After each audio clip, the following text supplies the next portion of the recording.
Howdy everyone, it's Sam. Welcome back to the Wobble and Jaw Sports channel, and this is the Wobble and Jaw show, and this is a special 1000 sub special as well. If you're new around here, I hope I can get you to consider liking the content and subscribing to the channel. And if you are a regular around these here parts, thank you very much for the continuous support. I usually save this cowbell for Cowboys victories, but considering I just had to win myself with my YouTube subscriber base, yeah, man. Yo, thank you very much to everyone brand new and old for helping me reach the goal of 1,000 subscribers. It really does mean a lot, and it only means that this channel is going to get monetized very shortly, and the content will be bigger and better. For those that don't know yet, I am going to be having Random Stats Guy on my channel next week to preview Cowboys versus Dolphins. And there's something in the water. There is something in the water that I'm going to announce in the next, probably by the end of the week, where I've attained a certain special guest, and he will be joining me Magic Round week. So that's all I'm going to say. I've got a certain special guest that's going to be coming onto the Wobble and Jaw Sports channel during Magic Round. So yeah, that's some big news that I wanted to reveal on this 1000 subscriber special, but you will know the identity of that human being all in due time though. So before we go on, let's go into the first let's go into the comments actually and see who's in the chat, and thank you to everyone that's watching live right now. Patty G is in. Remember, if Sam hits 2000 live on stream, he will remove an item of clothing. Congrats, bro. Thanks, man. Thank you. Thank you very much. Yeah, remember that 2K. That's absolutely happening. Jason Reader, evening lads. Hey, Jason Reader, thank you very much. But CJ Moxley, hey CJ Moxley, this is off the rails, bro. Congrats, Sam. Hopefully you remember I've been here since the start. I do, man. I do. You've been a constant support. You really have. Taylor Brooks, excellent, extremely well deserved. You absolute legend. Oh, dude, seriously, thank you. Hainsey, hi, Steelers Nation is in the house as well. Nick is in the house. We've got Proenzo Vids as well. We've got everybody. It's all coming in thick and freaking fast. Faraz is in the house. Thank you. Thank you all very much. And if you have any questions, I'll get to them towards the end of the stream. So thank you all very much for tuning in and saying g'day. Who's on top of the Dally M leaderboard after the end of round 4? Big old Payne Haas. It still friggin' gets me going that I don't see Ezra Mann on this list as predominantly as some others. But Big Payne Haas has certainly had the most consistent season of any of the forwards so far in 2023. Fa'a Suamala just, I don't know, subtly going about his business to my eye as well. Reece Walsh as well has hit the ground absolutely on fire. And Dane Gagai and Sean Johnson at the bottom there, bro. They've had a couple of good games, haven't they? They've had a pretty decent start to the season. Absolutely. Nick from Australia, he's got the beers out. Oh, no, what's going to happen here? All Out Champ is in the house. Yo, bro. Thank you, man. And Fraz says, shout out to Haas on Friday. He didn't even drink or eat, yet he's still playing. Oh, he was ramen. Ramen. Oh, yeah. He was, oh, wow, fair income. Cheers to Cheery, another intercept. Cheers to Cheery, another int. You've got to have to be more specific there, please, bro. But look, before I get into the team of the week, and before I get into the power rankings, there is a piece of news. I hope you guys do know about it, but if not, I'm about to level you guys with some news that I think encompasses a couple of other different stories around rugby league at the moment. So we're doing things a bit differently this week.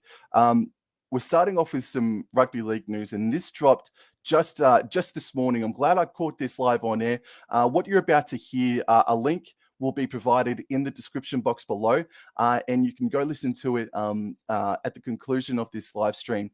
Matt White on SEN revealed the following. I'll see you guys in about 90 seconds. 15 minutes time. I've got some news coming through from Adam Pengilly from the Sydney Morning Herald about The secret plan for Australia and Samoa to meet in a World Cup rematch. In fact, it's a four nations kind of tournament that they are secretly planning. I'm just getting my eyes across this at the moment. So New Zealand, Samoa and Tonga to play the Kangaroos at the end of proceedings in 2023. Now, Andrew Abdo has touched on this previously. He said that if we were going to look at an international window, we'd put that at the back end of the season. So the last four nations we had was 2016, and that was England hosting Australia, New Zealand and Scotland. And this could feature a huge triple header at Eden Park in Auckland, in which Samoa and Tonga would meet again after their World Cup quarterfinal before Australia and New Zealand do battle. There's also talk of a women's international between the Jillaroos and the Kiwi Ferns as well. So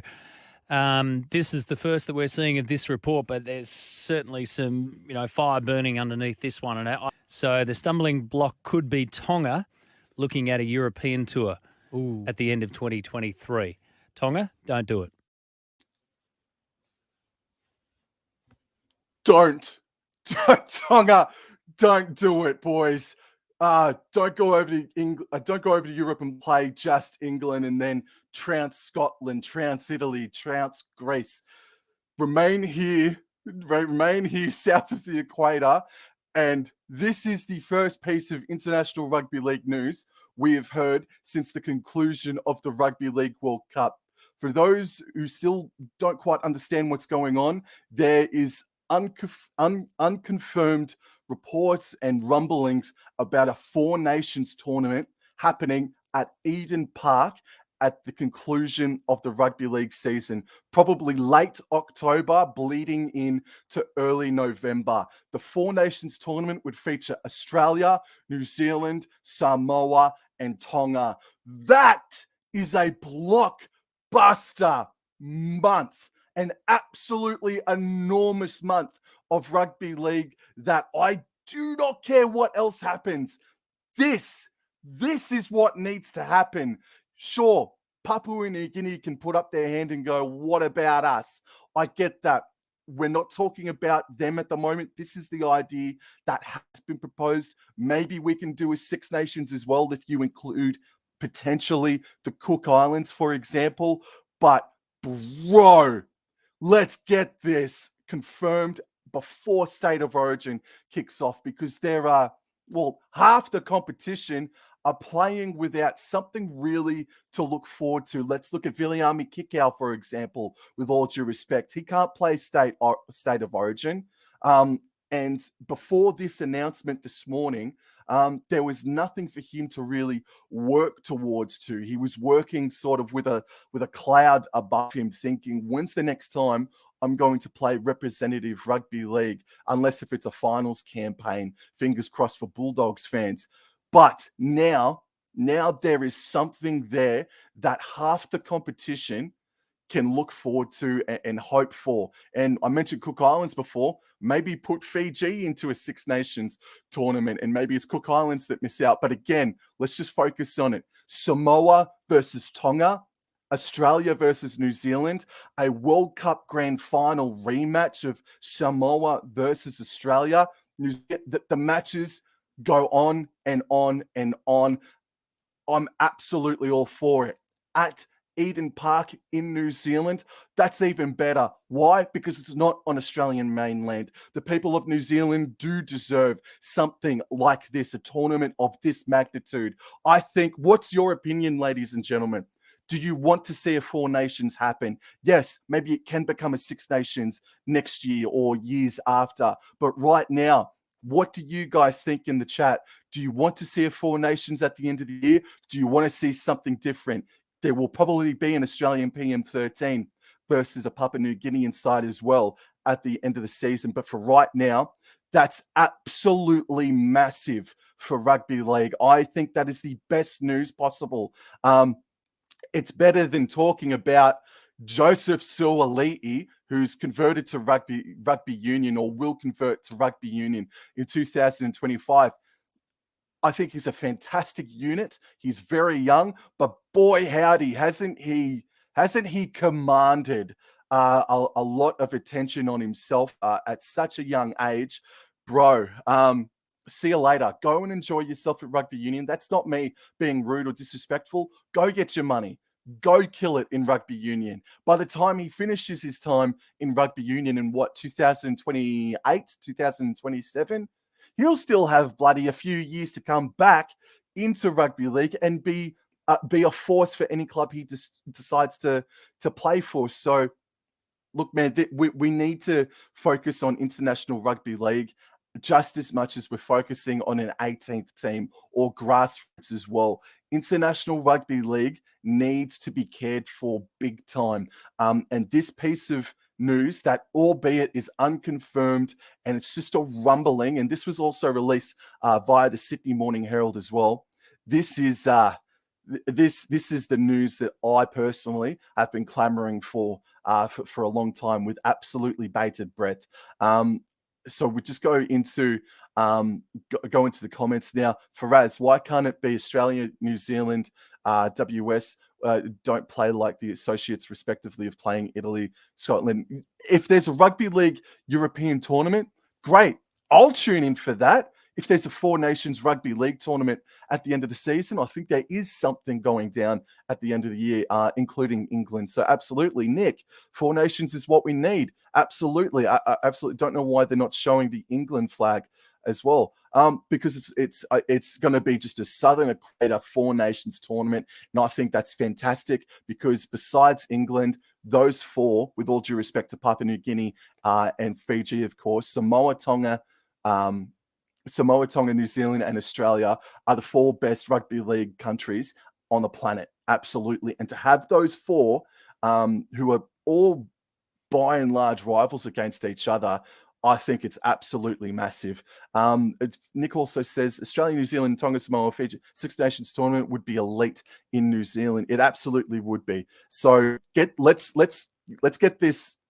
Let's get this story some momentum. Let's spread the word. Let's go online and talk about it. Let's share pieces of news about this. I want to see it. I know that many, many others want to see this happen as well. This is an awesome piece of news, man.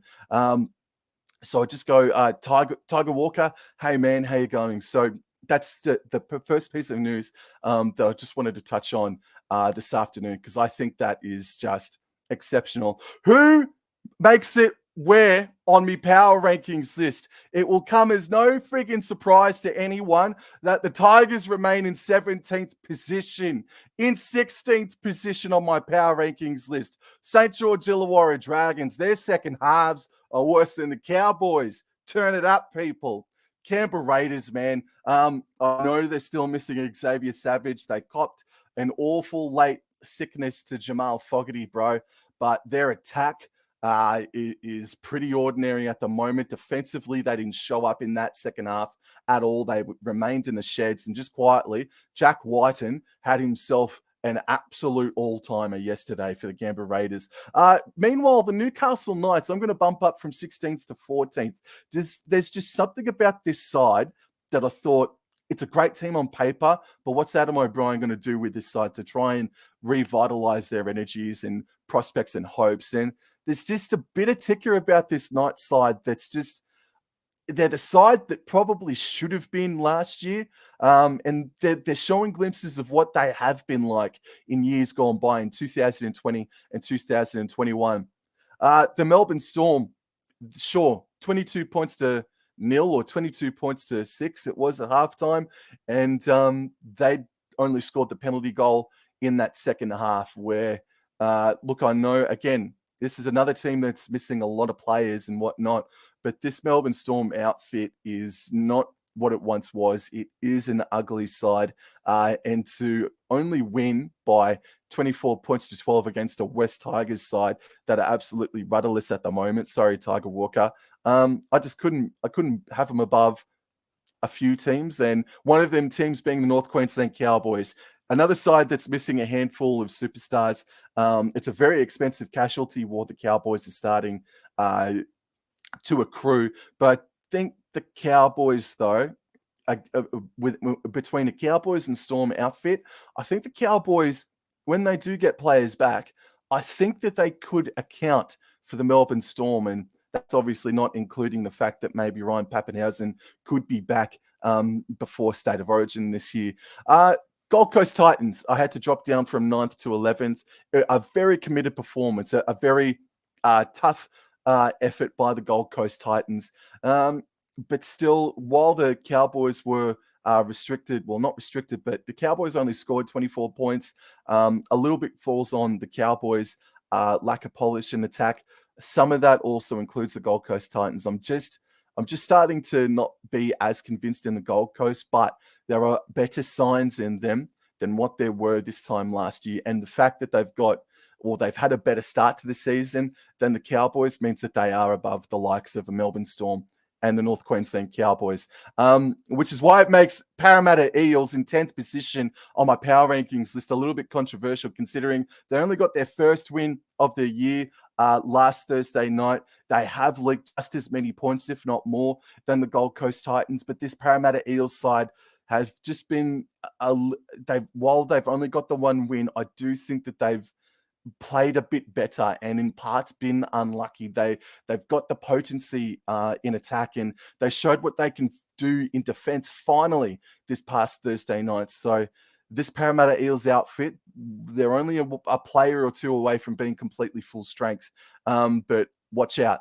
Watch out for the Parramatta Eels over the next couple of weeks, even though they're missing Junior Paolo for the next couple, just quietly.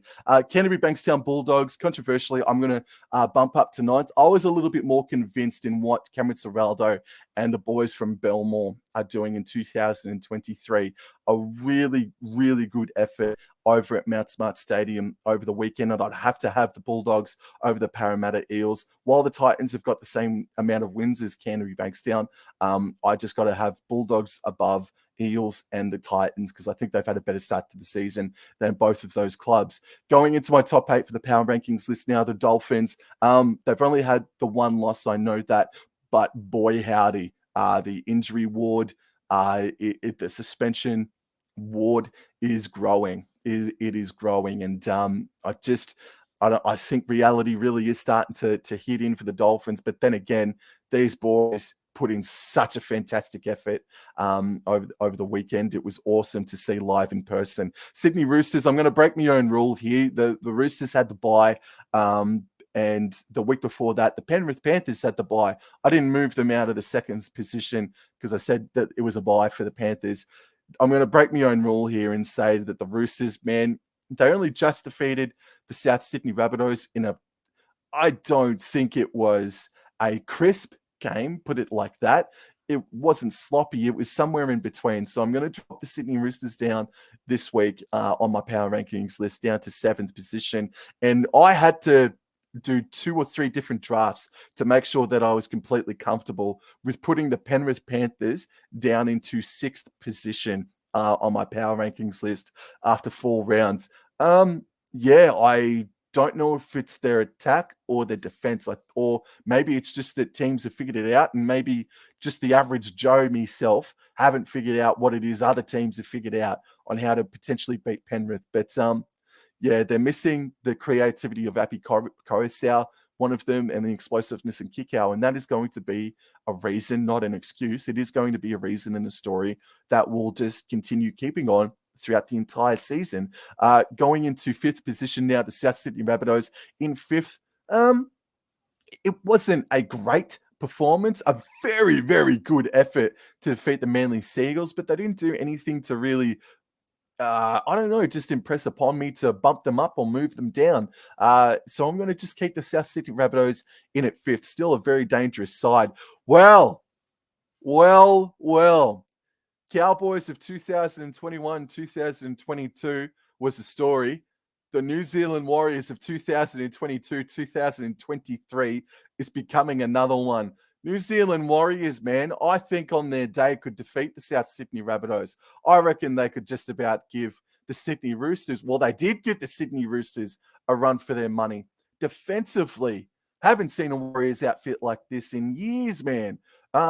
They're on fire at the moment, bro, and they've had a couple of decent tests, but if you look at the draw and see who they've got this weekend, oh man, that is the test. that is the game that we will really see how the New Zealand Warriors go under pressure. In third position on my power rankings list, we got the Manly Warringah Seagulls. It was their first loss of the season.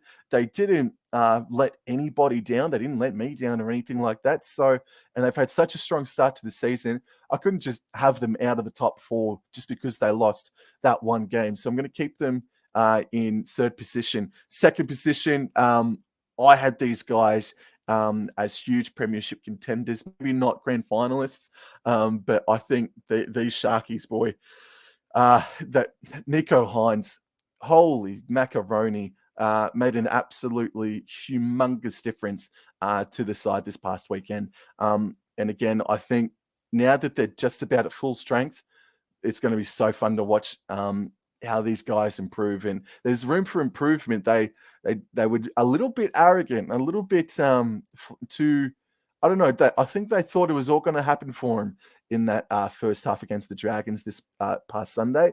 And it didn't quite work out for him, but they got into the sheds, half copped a rocket, and came out firing and absolutely belted the Dragons in the end. And of course, the only undefeated team in the NRL, the Brisbane Broncos, I do think that they are the most informed team in the competition. And the look of their draw over the next month or so is, well, it's just the luck of the draw, isn't it? It's a pretty all right draw the Broncos got ahead of them. So I wouldn't be surprised if they'd be going into round 9, round 8, undefeated, just quietly. This Broncos outfit, bro, they are confirming their premiership hopes and chances every single passing week. Right, well, let's get into me team of the week now, and I'd love to hear some of your comments and opinions about my power rankings list and my team of the week. So we'll go into the backline first up. At fullback, I don't think Parramatta win without Clint Gutherson. I know that the Parramatta halfback had a very good account of himself, but I think Clinton Gutherson was absolutely all heart. Edward Cossey had arguably, I think, maybe his best game of first grade. He was damaging. He was safe as a bank. And the same can be said for Sunia Taruva, who has been peppered every single game throughout 2023 so far, and he has met it and he has excelled at it. He's been fantastic. So that's my back three in my team of the week. My center pairing, Campbell Graham, I don't think I've had him so far in 2023, if not just the one time, but again, just some real shit yards that he puts in. He's such a tough bugger and so important to South Sydney. And Katoni Staggs was unreal against the Dolphins this past Thursday night. Halves pairing. I feel a little bit bad for not including Mitchell Moses, but Nico Hines, for him to return after having a month off from injury and for him to be as good as what he was on the weekend was mind-blowing, bro. And Cody Walker, he read the papers. He heard from his family and his friends about what people were saying about him, how he may be a liability. Well, Cody Walker went, yeah, watch this. He was great for them. I could have popped in Tom Dearden, but I didn't want it to come across as bias. So going into my front row now, Damien Cook, I have in just a fraction above the debutant for Parramatta, Brendan Hands. Holy crap, Brendan Hands, man. What a fantastic debut from that young man. Payne Haas, the Dally M leader at the moment, the most consistent prop in the game. Of course, I had to have him in my team of the week, and I think he's going to be there probably 90% of the time for the rest of the season. And Regan Campbell-Gillard was huge, restricting the Penrith Panthers forward pack or helping in restricting the Penrith Panthers forward back to very little meters, very little meters. Now, going into the back row for my team of the week, Cameron Murray was exceptional, tough as guts, man, and he was absolutely blown with a couple minutes remaining. Keon Kolomatangi is a guy that doesn't have those standout moments, man, and that's why he's, for me, a player that I sort of struggle to pick up on. Like, I see that he's putting in the work, but after reading his stats and watching that performance, it was too good for me to not put him in my team of the week. And John Bateman, holy crap, man. If he doesn't play, Tigers don't score a freaking point on Friday night. John Bateman, bro, he's only played a game and a half or 2 games now, and he's showing and reminding everyone exactly what he was all about when he was a Canberra Raider. And going on to my interchange bench now, Dylan Walker is fastly becoming my favourite utility player in the National Rugby League, besides my bias towards Jake Granville. Marata Niukure was tough. Holy shit, man. He was so tough this past weekend. Pat Carrigan continues to have a very consistent season at a very strong level. And Zach Hosking, well, Brisbane Broncos fans, what do you reckon about Zach Hosking moving south of the border towards bloody Penrith Panthers? I thought he was pretty bloody good. And when Liam Martin does eventually come back, what's going to happen? Is it going to be Liam Martin, Zach Hosking, or is it what's going to happen? Who's going to be the player that misses out there between Martin, Garner, and Zach Hosking? You'd probably look at Zach Hosking just because he's so young, but that club debut against Parramatta Eels on a big-time grand final rematch stage, oh, man, he was so good. He was so good, and what a freaking game that was. I think that's the game of the year so far, but I'll tell you what, I've done the past 2 years in a row, this top 20 games of 2021 or 2022. I've already got myself quite a task on trying to figure out what are going to be some of the best games of the 2023 season. Like, fair income, it's been an unreal start. One of the best starts to a season. I'll just go into your comments now, and we'll this is now the Q&A part of the show, and if you have any questions, I'll get to them starting now. Dragons or Tigers for the spoon in Faraz's opinion? Yeah, I'm with you there. Knights played well at home and defended the best. Yeah, that's a very good point. Their goal line defense was very strong. Not that the Canberra Raiders attack was glistening, but it was good enough. Storm weren't that convincing against the hapless Tigers. Absolutely agreed. National Sports Loaded is in the house. Yo, dude, thank you very much for giving up your time and saying g'day. Faraz thinks, 12th is fair for the Cowboys. Need to be consistent. Both halves look good in periods, but then fade. I think that's a fair comment. I do think that is absolutely a fair comment. Nick from Australia thought my power rankings, this was fair. That's awesome. So too does Jason Reeder. Faraz says, I'd have Sharks over the Brisbane Broncos. Did well to win without playing too well, but I do understand 4 from 4, only team not losing a game. Well, you're a Broncos fan, bro. You're a Broncos fan, absolutely. So get around them. Warriors, Nicholas McKercher, thank you very much. Thank you very much for tuning in. Warriors' performance had more guts than Merv Hughes, Tuppy Taylor, and Ian Botham combined. Very impressive win by the good guys. Yeah, man.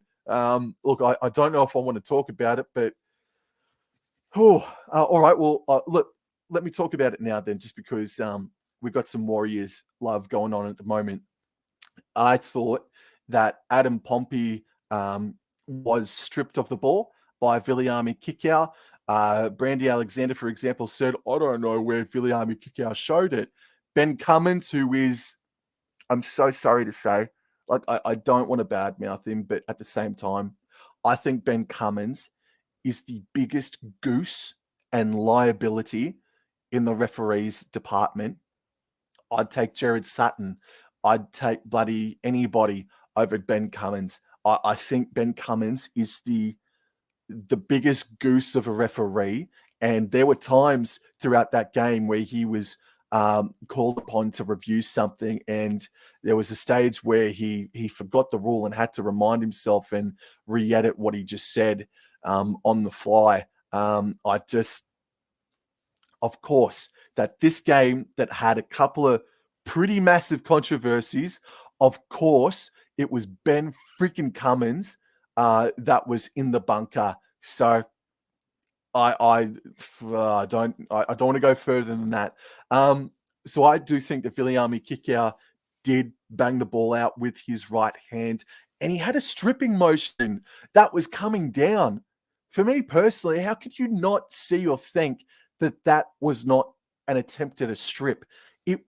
He tugged down, bro. wanting the ball to be released, and he touched the back of the ball, which thus had it fall out of Pompey's hands. So the Warriors fans at that stage absolutely must have been thinking, here we go again. But then minutes later, Sean Johnson put on a couple of magic steps and crossed over to score the match-winning try. And it was dinged today by Graham Annesley that Aiden Fanua-Blake was running as a support player, and he was deemed legally and was ruled fine by Ben Cummins and today Graham Annesley that Reed Marnie was hit base over apex. Reed Marnie was denied an opportunity to go in and tackle Sean Johnson, but today Graham Annesley came out and said, no, it was okay because Aiden Fanua-Blake was running as a support player. I reckon I've seen that ruling. I've seen that same sort of play. Let's look at a Reece Robson last year against the Cronulla Sharks. Do you guys remember that? Where Reece Robson was backing up Jason Taumalolo, I think it was, and it was ruled that Robson denied an opportunity for a Sharks defender to come in and stop Jason Taumalolo when Reece Robson was simply backing up. Do you guys remember that? And that, oh man, they just, I don't agree with it, man. You look back, if you guys know what I'm talking about, go back and see the try that was denied to Jason Taumalolo because it was deemed that Reece Robson got in the way and was an escort or whatever, but he was backing up and supporting. And now the table has turned. The script has been flipped. Aiden Fanua-Blake is allowed to be a support player. Reed Marnie was hit base over apex. If that's going to be the ruling from now on, fine. But I know that Taumalolo Robson incident in that Sharkies game in the regular season last year buggered us. You know, who cares? It's from last year. Just consistency, man. Just consistency, fair dinkum. So I think Kickout did strip of the ball, and I don't think it should have been a try because we've seen that pulled up dozens of times. I am used to seeing that being ruled as a no try because Reed Marnie was denied an opportunity at tackling Sean Johnson. But this weekend, it was allowed to just go ahead. Fair dinkum. So that's just, look, it comes in the territory of it being a Ben Cummins officiated game. I'm going to leave it at that.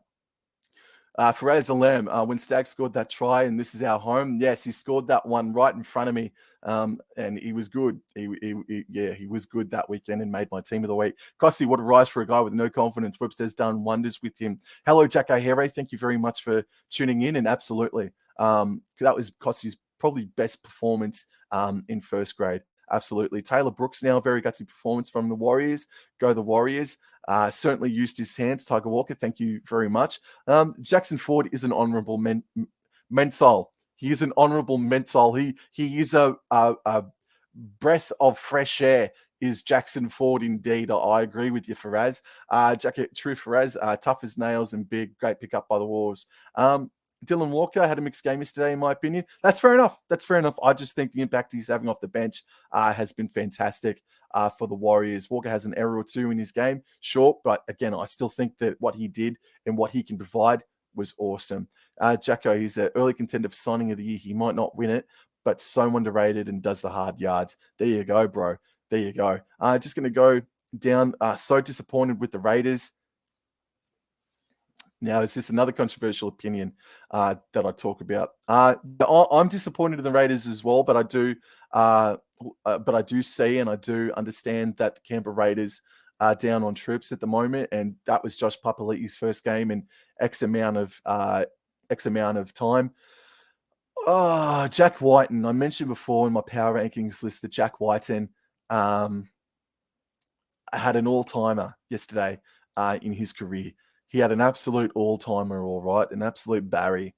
And you think about the times that he's represented New South Wales as a centre. Then Jason Reader, he's looking forward to Roosters Eels Thursday night. Oh, yes. Yes, indeed. Doesn't that become very interesting? We saw Penrith come off the bye, and they looked like they didn't really need it, did they? They didn't come out of the blocks quite right, did they, Penrith Panthers? But we'll see how the Roosters go after a bye, and the Parramatta Eels, see how they go as well, but they're doing it without Junior Paulo, so we'll see how we go. NRL Edits 1001. Thank you very much. Thank you very much for the compliment and congratulatory comment. Thank you very much, man.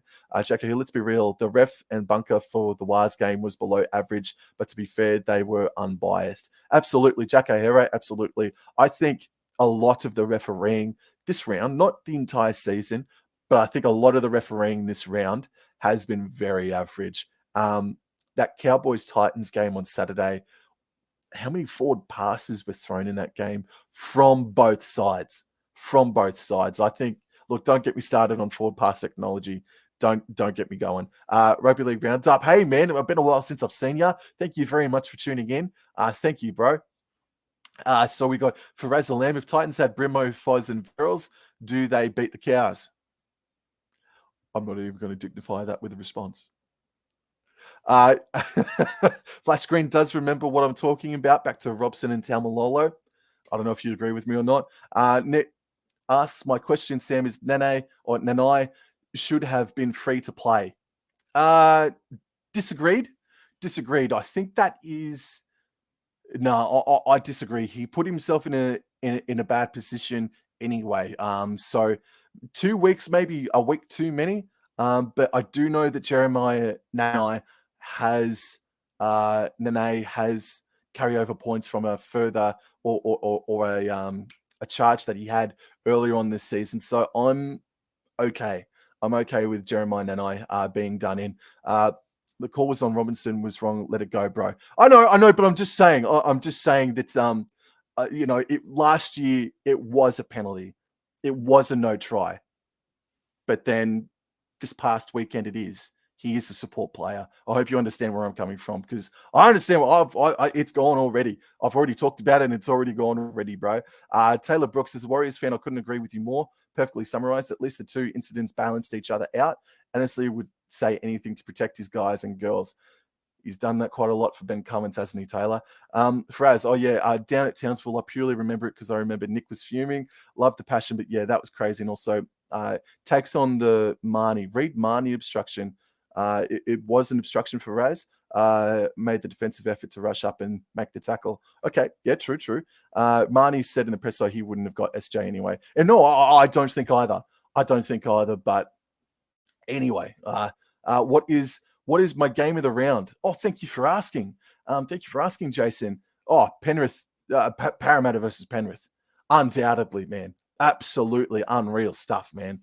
Flash Green, yes, fellas, even I'm at the point of giving up on the Raiders, even though it is still early days. Don't quite give up on them. There's that jigsaw puzzle piece that is Xavier Savage. I'm just sort of biting my tongue on the Canberra Raiders, man. I did it for a lot of last year, thank God.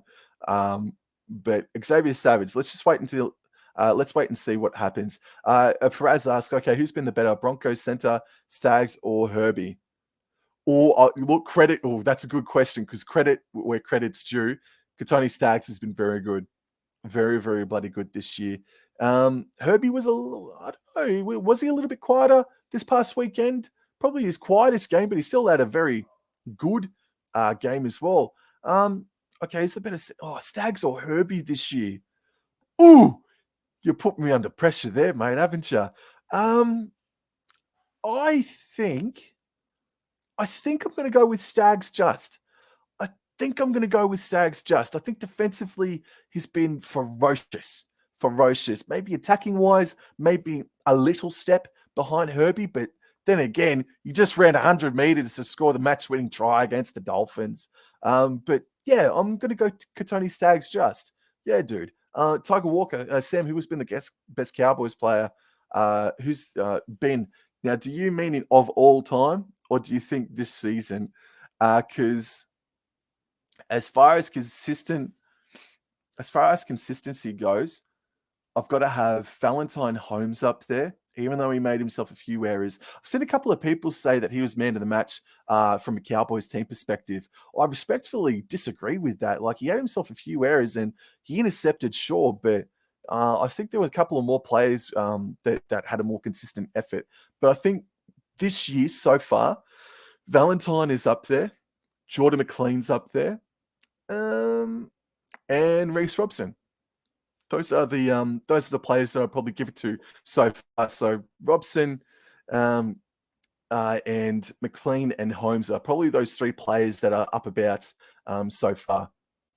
Jason Reader asks, what is the game for round number 5? I think it's got to go towards. I think it's got to go towards. Yeah. What's the Friday night game? I can't remember what the Friday night game is. But Roosters and Eels is certainly something for sure, man. All right, we're gonna wrap things up here because I can see that the dodo bird, dude. I can see that the dodo bird has got his sniper out on me, unfortunately.